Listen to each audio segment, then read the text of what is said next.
Imagine you're the leader of a fast growing nation in Southeast Asia. Your economy is booming. Your people need electricity now. You turn left, and there's China, offering solar panels, batteries, power plants, and financing, delivered fast, no political strings attached. You turn right, and there's the United States, but their funding is shrinking, their policies keep changing, and their president just pulled out of every green energy commitment. This is the real energy crisis of our time, not just about watts and megawatts, but about who controls the infrastructure that will power the next century. Welcome. Today we unpack how China is quietly, and not so quietly, locking in Southeast Asia's energy future, why the US and Japan are struggling to compete, and what this means for you, for Asia, and for the world. First, understand the scale of the opportunity. Southeast Asia, home to over 670 million people, is one of the fastest growing energy markets on Earth. By the middle of this century, the region's energy demand is projected to overtake that of the entire European Union. Right now, that growing demand is still being met overwhelmingly by fossil fuels, coal, oil, and gas. And here's the frightening part. Between 2022 and 2023, almost all of ASEAN's new energy demand growth was met by fossil fuels, not renewables. But the window is open and rapidly closing. More than 95 gigawatts of new renewable energy capacity are expected to be added across ASEAN between 2025 and 2030, nearly double the previous 6 years. Vietnam alone will account for over 40% of that growth, followed by Indonesia at 20%. This is a trillion-dollar race, and the starting gun has already fired. So how exactly is China winning this race? It's not just one move, it's a complete strategic playbook built on three pillars: money, technology, and physical presence. On finance, China is now the single largest source of international renewable energy investment in Southeast Asia, according to the Lowy Institute. In just the first half of 2025 alone, Belt and Road green energy engagement hit $9.7 billion across wind, solar, and waste-to-energy projects, adding an estimated 11.9 gigawatts of capacity. On technology, China is the undisputed global leader in solar panels, wind turbines, electric vehicles, and batteries. Chinese manufacturers hold 55% of Southeast Asia's entire solar manufacturing capacity, meaning even the panels made in Vietnam often depend on Chinese components. On physical presence, Chinese companies operate through three models: majority Chinese-funded projects, EPC contractor arrangements where they build and hand over, and direct equity investment. They're not just selling equipment, they're building, operating, and embedding themselves into the region's energy DNA. Countries like Cambodia and Laos serve as regional power exporters running on Chinese-built infrastructure. Vietnam and Thailand have become major hubs for Chinese-backed renewable installations. China isn't just in the room, it's built the room. Here's something most people don't realize. When you see "Made in Malaysia" or "Made in Vietnam" on a solar panel, don't be fooled. It often has "Designed and supplied by China" written invisibly all over it. Since 2012, when US tariffs first targeted Chinese solar imports, Chinese manufacturers like Trina Solar, Longyi, JA Solar, and Jinko Solar began relocating production to Southeast Asia. Malaysia, Vietnam, Thailand, and Cambodia now account for over 40% of global solar module manufacturing capacity outside China, and around 20% of worldwide solar exports. This strategy was brilliantly adaptive. Avoid US tariffs by manufacturing in ASEAN, while keeping Chinese companies firmly in control of the upstream supply chain. But now, US tariffs are hitting Southeast Asian solar exports too, causing US solar imports from the region to plummet in late 2024. China's response? Pivot again, towards Indonesia and Laos, where new billion-dollar solar investment commitments are now surging.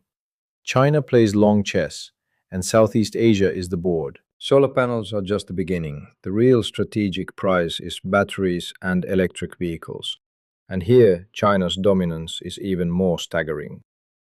As of 2025, Chinese battery manufacturers controlled 68.9% of all EV battery installations worldwide. CATL and BIDE lead the charge, backed by over $143 billion in foreign ventures. China controls around 70% of global lithium battery production. In Southeast Asia, EV sales hit approximately 350,000 units in 2024 across 6 ASEAN countries, representing 13% of the passenger car market. By 2035, that figure could reach 8.5 million units annually. And who will supply those batteries? Who will build the charging infrastructure? China is already positioning.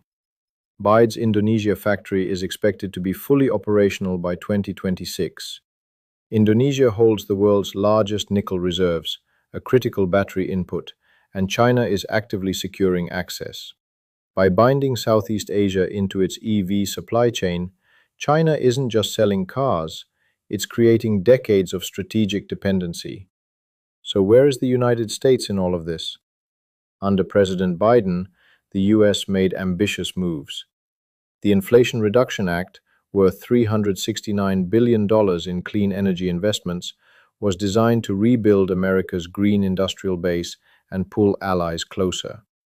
The IRA explicitly excluded Chinese-linked battery suppliers from subsidies, using the Foreign Entity of Concern designation to wall off Chinese firms. But then came Trump 2.0.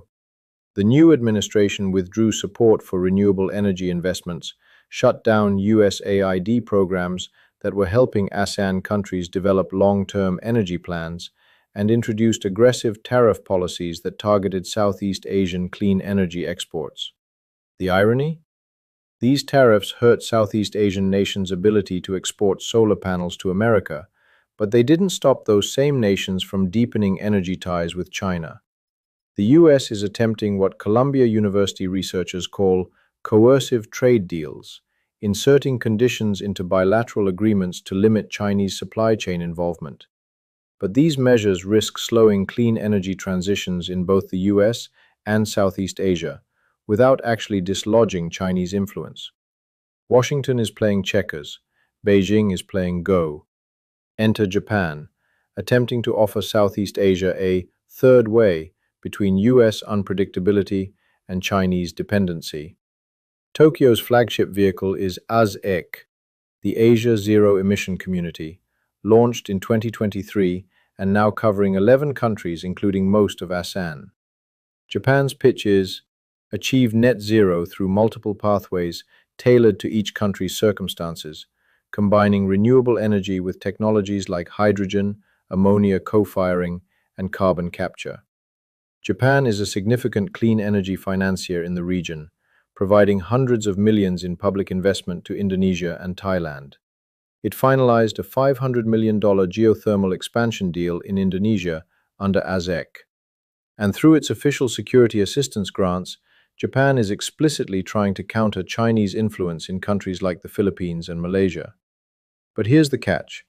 Critics argue ASEAN has been used to push fossil fuel-based false solutions, including LNG, ammonia co-firing, and carbon capture, rather than scaling pure renewables.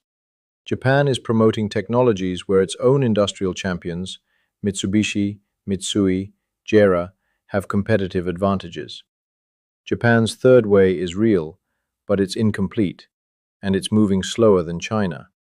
Caught between these three powers, what are Southeast Asian nations actually doing? Mostly hedging, and doing it deliberately. ASEAN countries are not naive. They understand the risks of overdependence on China, debt traps, supply chain concentration, sovereignty risk. But they also have 670 million people who need affordable electricity, and China is offering the fastest, cheapest path to getting it.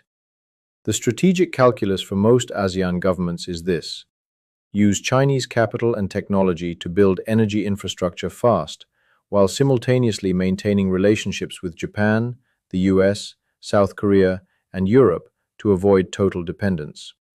Vietnam is a master of this. It has massive Chinese-linked solar capacity, while also aggressively pursuing Japanese and Western investment.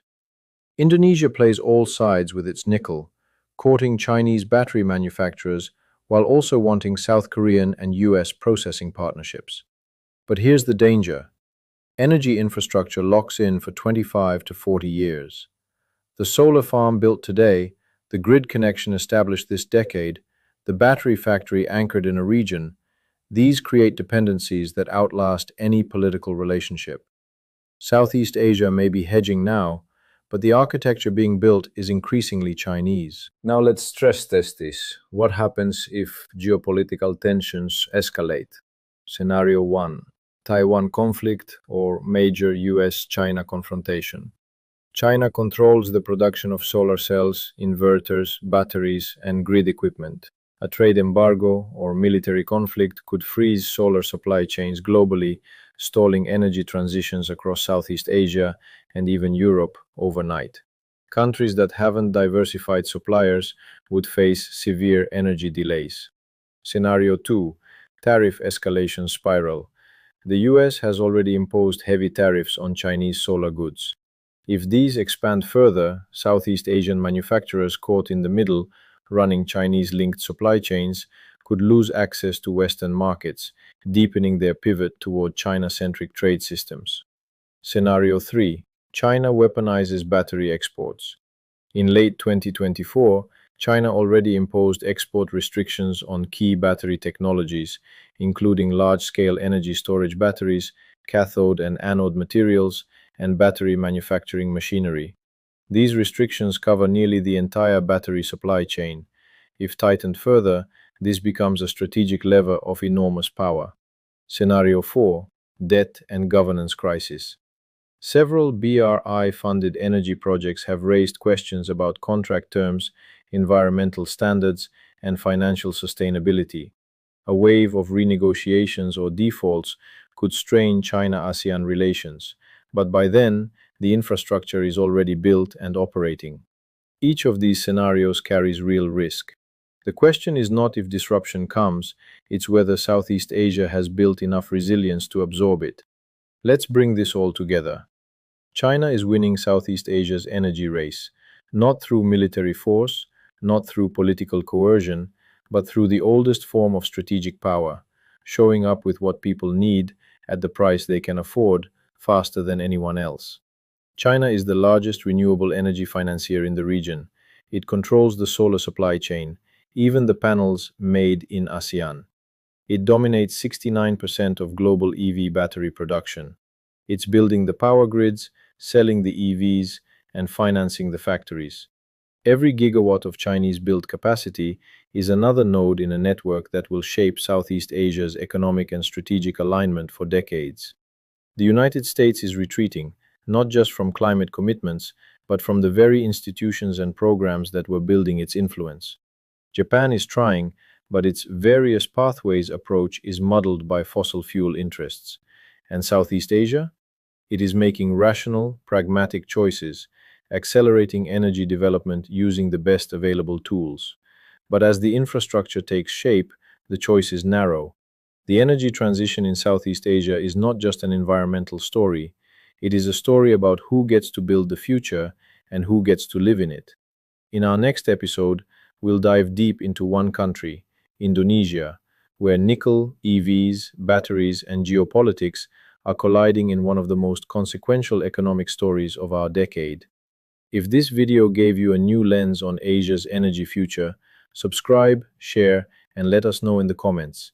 Is China's dominance in Southeast Asia a threat or an opportunity? See you next time.